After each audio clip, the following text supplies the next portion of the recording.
Vous avez la parole. Appelez et parlez au 08 90 37 38 38. On vous écoute dans le monde entier.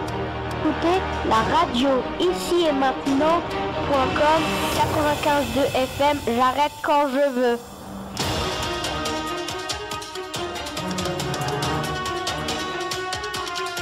Danse, le chant et tout ça. Mohsen, on vous écoute, Mohsen. D'accord. Merci, M. Abbassi.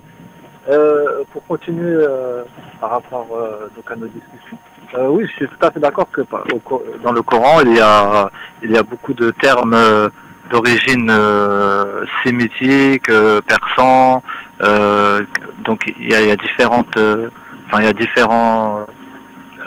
langues qui sont reprises. Et je savais pas que Ajam en fait ça voulait dire perse. Je vous remercie en tout cas pour cette information.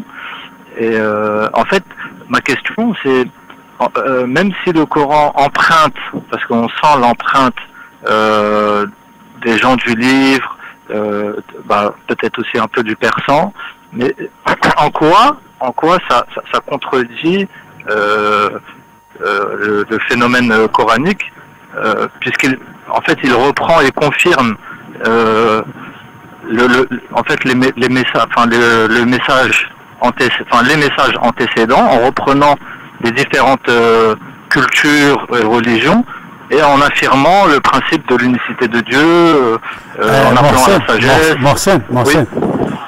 Excusez-moi, vraiment, je m'excuse. Puisque je ne veux pas entrer dans ce domaine de discussion, je vais te demander seulement quelque chose. Ça, te laisse tomber. Ce n'est pas le débat de ce soir.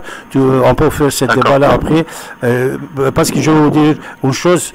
Tous les propagandes des religions, dans seule religion, c'est interdit sur l'antenne. Mais par contre, on peut poser des questions et parler. Concernant le verset du Coran que tu viens de me lire, oui, que je te remercie beaucoup. Ça, c'est ça qui est très important, Mohsen. C'est-à-dire, et si tu commences avec ça, tu vas trouver des réponses pour des autres questions que tu viens de me poser.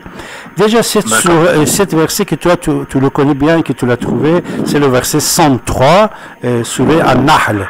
Surah An-Nahl, c'est le verset 103. Voilà, pour tous les autres qui vont aller... Moi, ce que j'ai demandé de Herman, qu'il ne m'a pas répondu, il est parti, je salue Herman, merci d'évoquer ce problème. Je te pose la question, je veux que tu me répondes. Après, je veux demander l'avis de Rachid aussi.